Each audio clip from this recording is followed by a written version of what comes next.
J'espère que vous allez bien. On se retrouve aujourd'hui pour un nouveau DAF de Ta'anit au DAFé à Moudbet. Merci beaucoup, Rabbi Raphaël. Alors, juste un petit remake de la semaine dernière. On avait vu une nouvelle Mishnah. Alors, la toute première Mishnah qu'on avait étudiée ensemble, on avait vu à partir de quand on peut prier pour les pluies. Et donc, dans cette nouvelle Mishnah, dans la seconde Mishnah, on voit maintenant logiquement jusqu'à quand est-ce on prie pour la pluie. Donc, c'est quoi la deadline pour prier les pluies? Donc, on a vu Rabbi Yoda qui nous dit jusqu'à ce que Pessah soit passé, et Rabbi Meir nous dit jusqu'à ce que Nissan soit passé, parce qu'il a un passou qui dit il aura fait tomber la pluie pour vous, Yoreo Makosh, au premier mois de Nissan. On a vu que Yoreo Makosh, sont des pluies qui tombent en début de saison, et Makosh sont des pluies qui tombent en fin de saison. Alors, on avait vu toute une histoire où justement, il y avait comme a rappelé Rabbi Daniel, où on voyait qu'il y avait un moment où, au même mois, au mois d'Adar de mémoire, ou au mois de Nissan, il y aurait à la fois Malkosh, sauf qu'on ne comprend pas. Comment tu peux avoir un début de saison et une fin de saison en même temps? En fait, on dit que c'était une période particulière parce qu'il y avait la famine pendant 4 ans, il y avait des sauterelles. Donc, c'est pour ça qu'on a eu un renouvellement de saison parce que la famine s'est arrêtée à ce moment-là. C'était avec le prophète Yoël. Et on avait vu d'ailleurs à quel point c'était grave, parce que la première année, ils mangeaient de leur récolte normale. La deuxième année, comme ils n'avaient plus des récoltes, alors ils prenaient de leur storage, de leur stock. La troisième année, ils mangeaient de la viande d'animaux cachère. Quatrième année, viande d'animaux non cachère. Cinquième année, des créatures rampantes et répugnantes. Cinquième année, leurs enfants. Septième année, ils mangeaient la chair de leur propre leur propre bras, excusez-moi. C'est, comme nous disait le verset, chaque homme mangera la chair de son bras. C'était une prophétie, malheureusement, de malédiction. Et donc, après, on avait parlé d'une Jérusalem céleste. On a dit, est-ce que vraiment il y en a un? On dit, oui, c'est un édifice où va résider Akadosh Baruch Hu dans le ciel. Et on a vu aussi l'importance de l'idolâtrie, à quel point c'était répugnant pour Akadosh Baruch Hu, et comme quoi ça comptait comme deux avérotes, parce que à la fois ils ont abandonné à Akadosh Baruch Hu, et en plus de ça, pour quelque chose qui n'en vaut pas la peine. On avait même rapporté l'histoire de deux peuples, un qui avait comme Dieu le feu et l'autre qui avait l'eau comme Dieu. On disait c'est stupide pour ceux qui ont le feu comme Dieu, parce qu'ils voient bien que l'eau, c'est plus fort que le feu. Alors pourquoi est-ce qu'ils adorent le feu alors qu'ils savent très bien qu'il y a un Dieu qui est plus fort qu'eux? Mais tout de même, ils restent fidèles à leur Dieu. Et Akadosh Baruch Hu, il dit, je ne comprends pas, moi je leur ai tout envoyé, je suis le plus fort de l'univers, et moi ils me délaissent pour quelque chose de moindre. C'est-à-dire que les autres nations idolâtres, ils gardent leur Dieu alors qu'il y a un Dieu plus fort, et vous avez le Dieu le plus fort, et vous le laissez tomber pour quelque chose de moindre à Shalom. On s'était arrêté sur ça. Bon,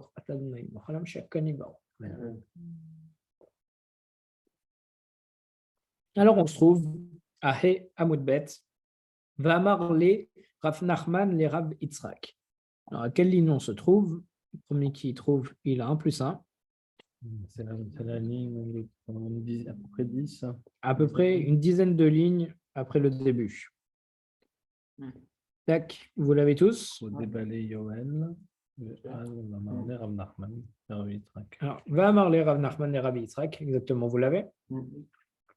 Alors, génial. Une dizaine de lignes à la fin. Ouais, ça correspond à ici. Alors, Rav Nachman, il dit à Rav Yitzhak, Maïdirtiv, c'est quoi ce verset qui nous dit, le verset qui est dans Shmuel, Vayi kacher zaken Shmuel. Et il advient lorsque Shmuel vieillit.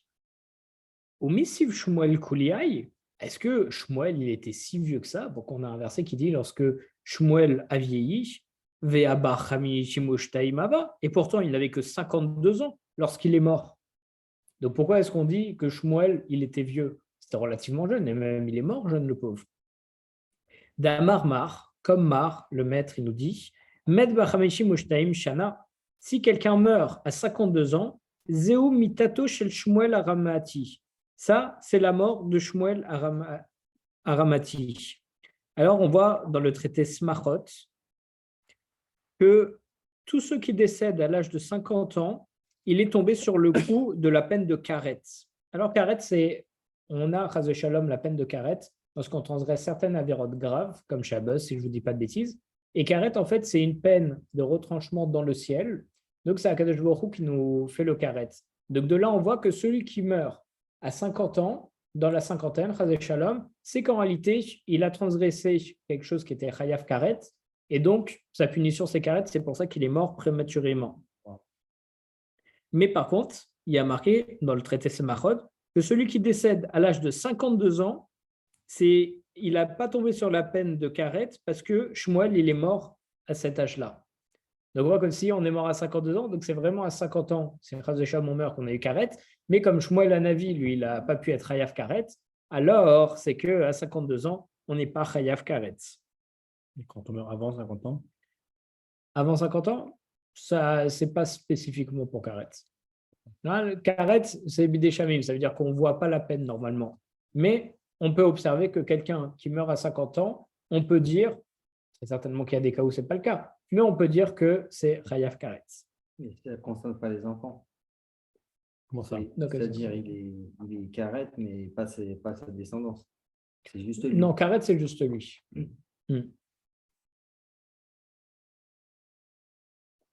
Amarlé, alors Rav Yitzhak, il lui a répondu, Achi Amar Rabbi Yochanan, voici ce qu'a dit Rabbi Yochanan, Zikna Kafsa Alav. La vieillesse, elle a subitement assailli Shmuel. Pourquoi est-ce que justement dans le verset on a dit que Shmuel il a vieilli?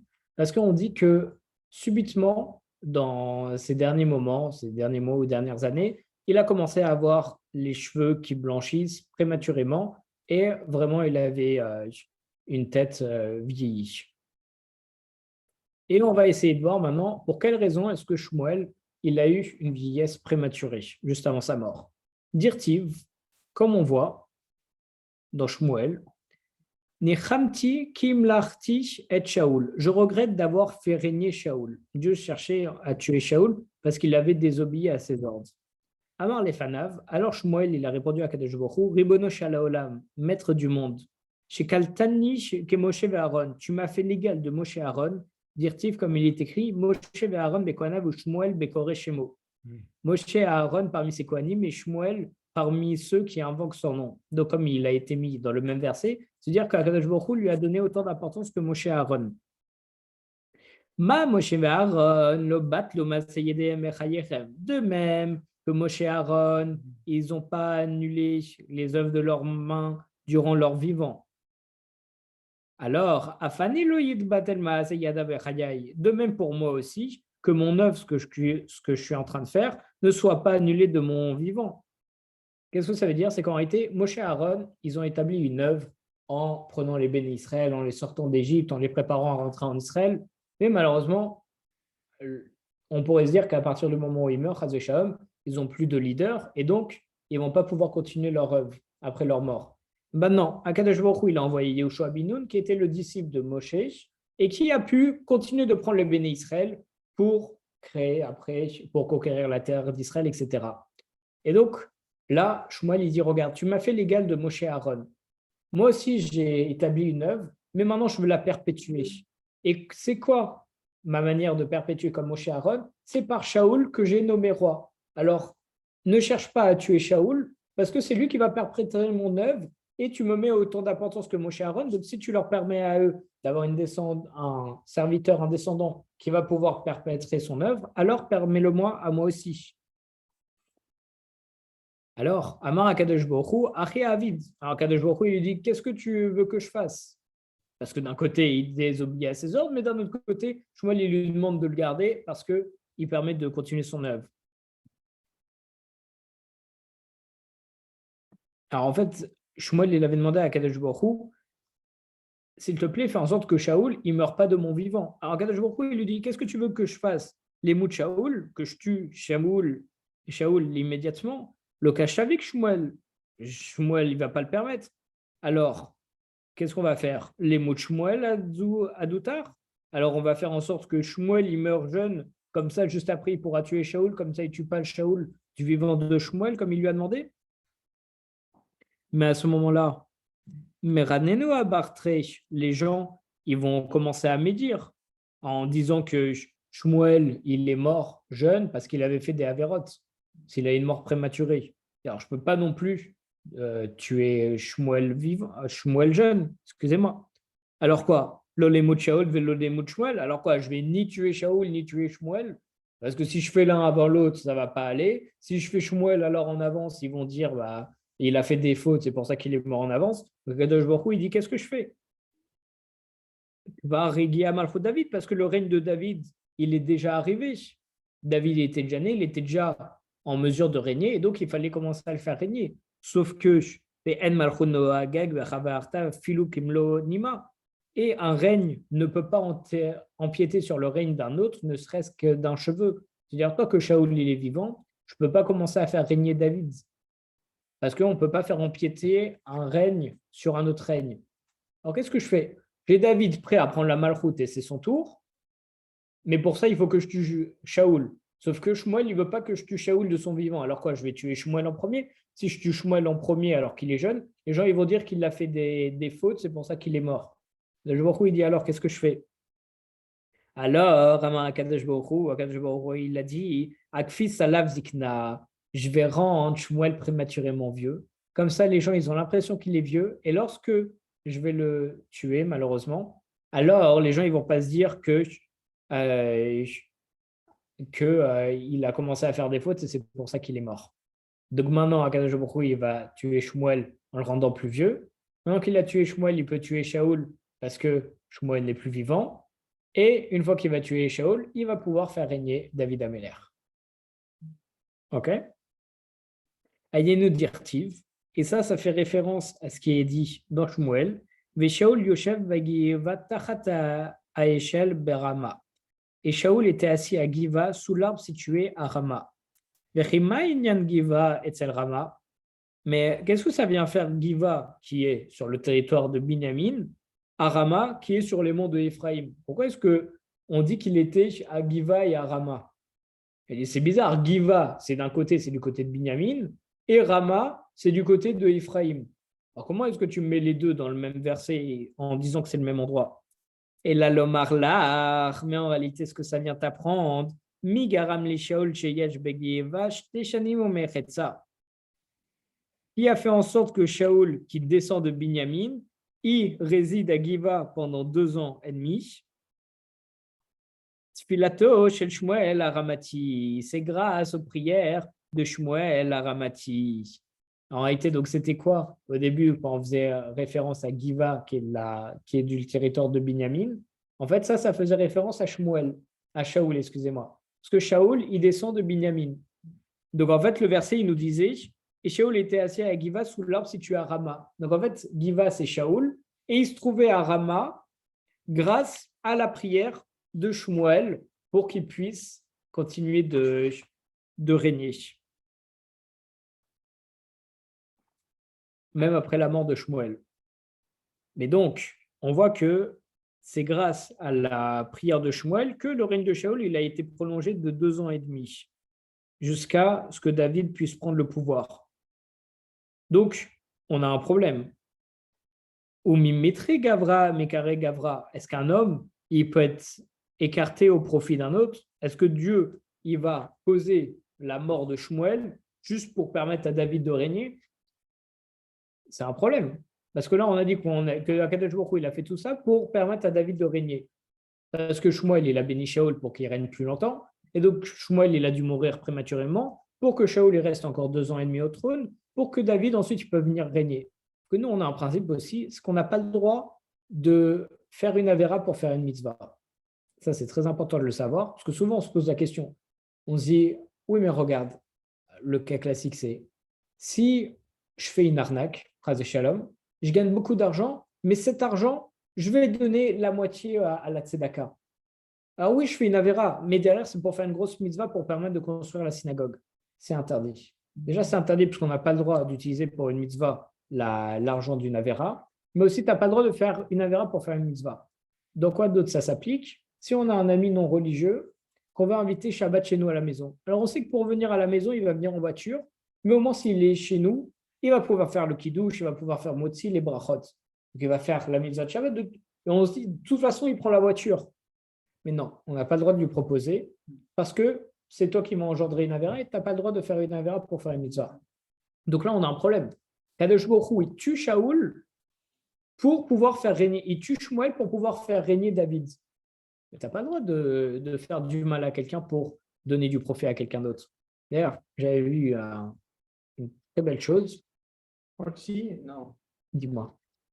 Je crois que j'avais vu que Ravista et, et Hanan, non? Rabbi Yochanan, souvent, ils sont ensemble. Et ils étaient ensemble et en fait, comme en fait ils sont chamaillés, Ravista en fait Il l'a a tué. été niftar et en fait à cause de ça ils n'arrivaient pas à trouver parce que ils étaient à Brota et donc en fait il n'arrivait plus à rien faire et les gens en fait ont prié pour qu'il Pour soit qu'il niftar. meure. Ah ouais, alors, oui, alors là, c'est Dans ce cas, différent. c'est un cas. Ouais. Alors, à la Kol HaKavod, la petite différence, c'est que c'est pas faire du mal à quelqu'un pour faire du bien à quelqu'un d'autre. Ah oui, là, ce qu'on va dans c'est faire du mal à quelqu'un pour faire du bien à quelqu'un d'autre. Moi, ce que je t'ai dit, c'est faire une avéra pour une mitzvah. La mitzvah, c'est Rabbi Yosef qui avait raconté cette histoire, mais c'est pour le bien de la personne.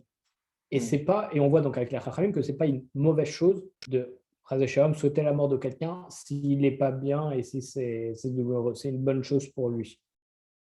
Une très bonne remarque.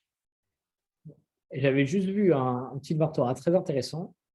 On pose la question, pourquoi est-ce que la lettre tzadik, elle s'appelle tzadik? Parce que tzadik, ça veut dire un juste, quelqu'un d'intègre. Et pourquoi est-ce que cette lettre-là, elle a justement le mérite d'avoir ce nom?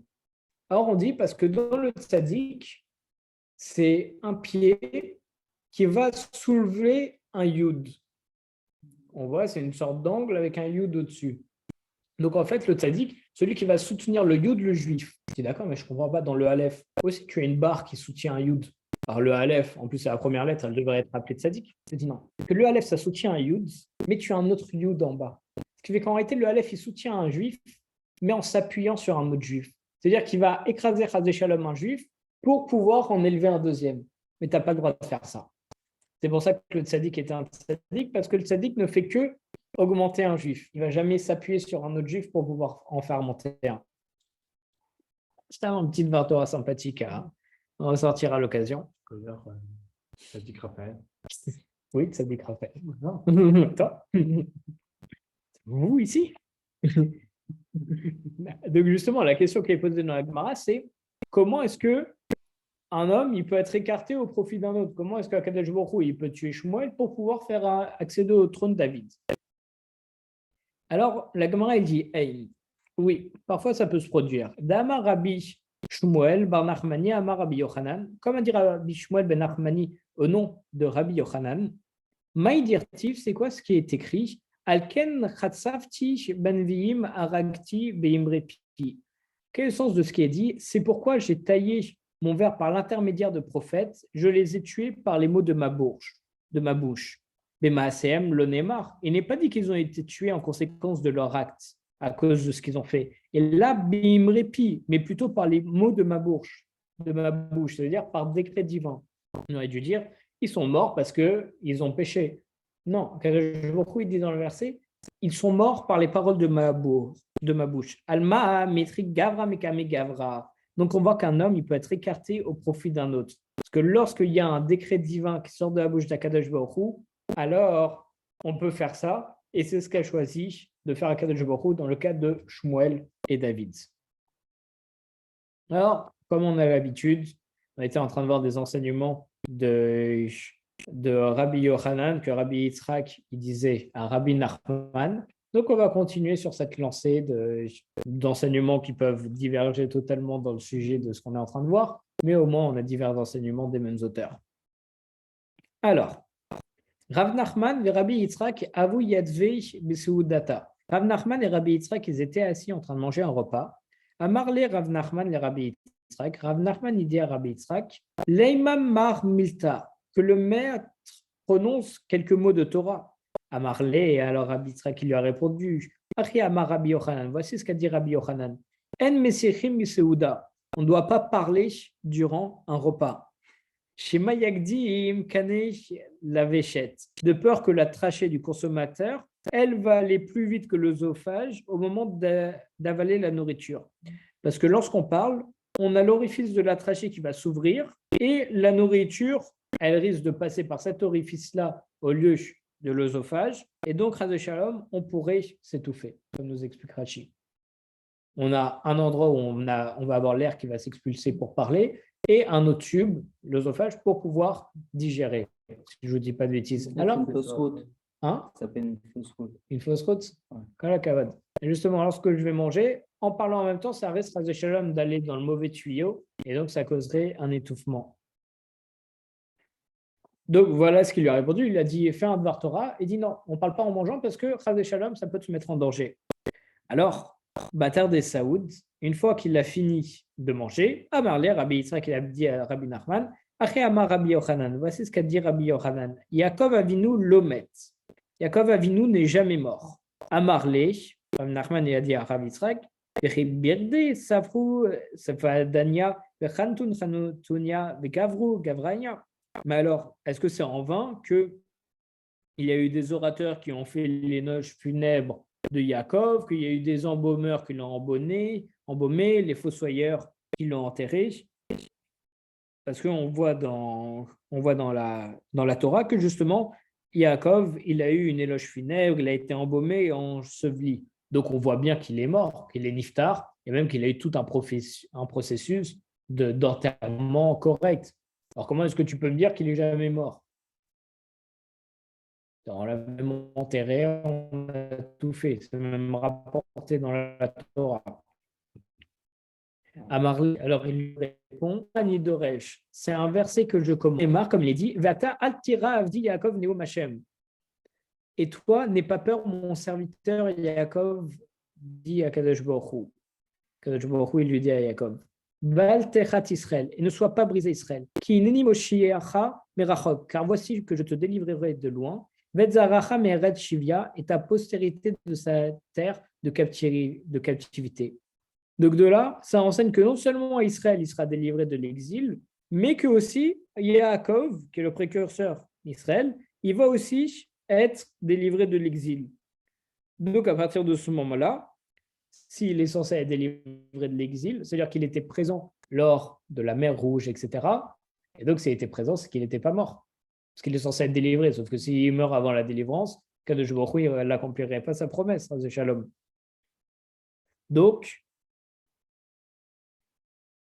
Magdishou les Zaro, le verset il fait un rapprochement entre Yaakov et sa descendance. Mazaro Bechaim, tout comme sa descendance est vivante et elle continue de vivre. Afou Bechaim, alors lui aussi il devrait être vivant.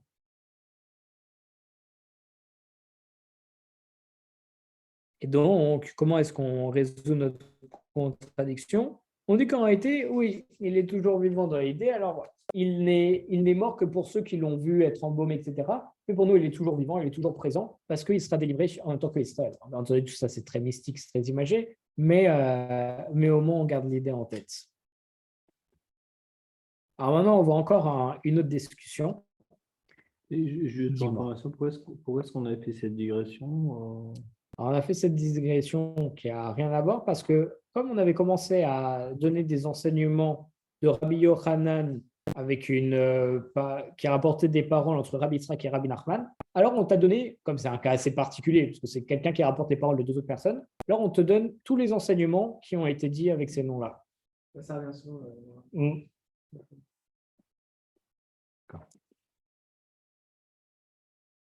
Pareil, parfois, il y a aussi dans une mara où on voit des cas de marloquette entre Beth Shammai et Beth Hillel, mais une marloquette spéciale. Soit ils sont d'accord, et c'est rare, soit quelque chose comme ça. Et donc, en fait, après, on te dit, bon, on va tous les citer. Et on t'énumère tous les cas, soit où ils sont d'accord. Non, il me semble que c'est tous les cas où, en fait, Beth Hillel, il est plus marmire que Beth Shammai. Alors que d'habitude, c'est l'inverse. Donc, on te dit, on t'en a cité un, on va tous les citer, ça te fait de la culture.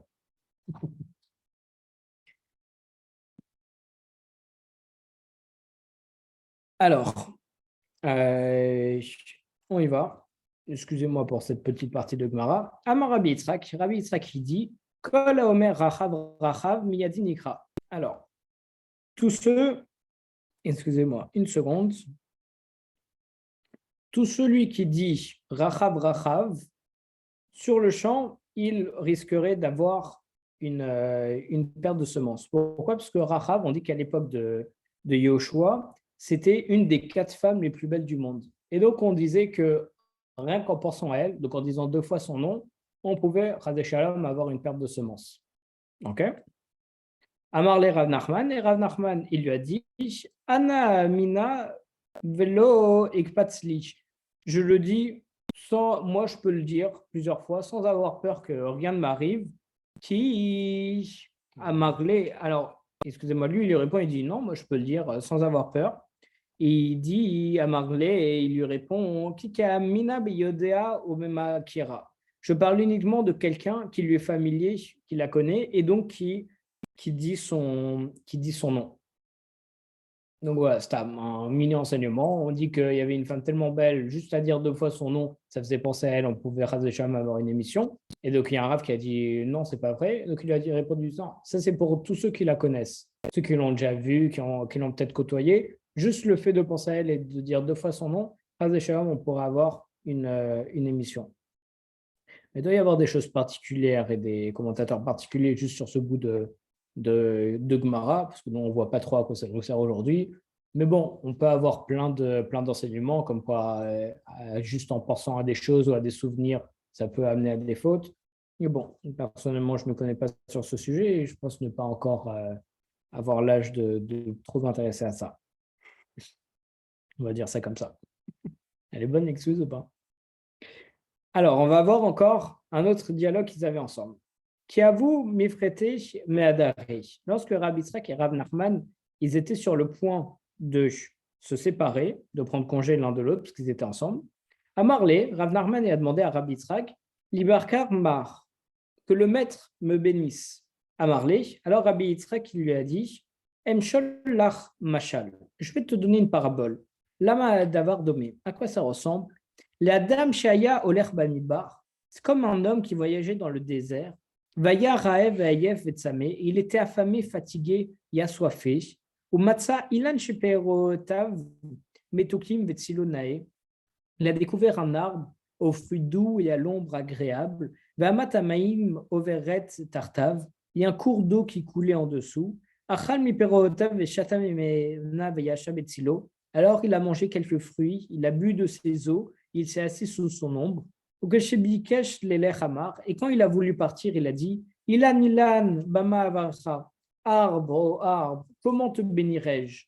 Est-ce que je peux te bénir en te disant que tes fruits soient doux? Mais tes fruits sont déjà doux, donc je ne peux pas te souhaiter ça parce que tes fruits sont déjà doux. Alors, est-ce que je peux dire que ton ombre je te souhaitais que ton ombre soit agréable? Mais ton ombre est déjà agréable. Alors, est-ce que je vais te souhaiter qu'il y ait un cours d'eau en dessous de toi? Mais il y en a déjà un. Et là, alors plutôt, voici la bénédiction que je vais t'adresser. Que ce soit la volonté de Dieu, que tous les plans qu'on prend de toi, soient comme toi. Donc voilà la parabole qu'il lui a dit. Donc, il lui avait dit bénis-moi parce qu'on va partir l'un de l'autre. Il lui a dit tu me bénis, tu veux que je te bénisse alors que tu as déjà énormément de bonnes choses comme cet arbre qui donne déjà des fruits d'eau, etc. Alors, j'ai rien à te bénir si ce n'est que tous ceux qui vont apprendre de toi et tous ceux qui vont descendre de toi, que Bezrat Hashem, ils soient aussi bons, aussi doux et aussi intelligents que toi. Alors, vous m'excuserez, on va continuer un tout petit peu la Gemara alors qu'on est passé à l'autre daf. Mais ça va, on va juste faire quelques lignes. Donc là, il n'y a que Rabbi Daniel qui peut suivre. Donc on va juste finir ce mini-sujet. On va juste faire 1 ou 2 lignes, vous n'en faites pas. Afata bame avacha, toi aussi, Rabbi Nachman, de quoi je pourrais te bénir? Imbe Torah, est-ce que je vais te bénir pour avoir des connaissances en Torah? Arrête Torah, mais tu as déjà la Torah en toi. Imbe Oser, Aré Oser, de la Ocher. Bien joué. Aré Ocher. De la richesse, mais tu possèdes déjà de la richesse. Alors, est-ce que je vais te bénir pour que tu aies des enfants alors que tu en as déjà? Et là, alors voici comment je vais te bénir.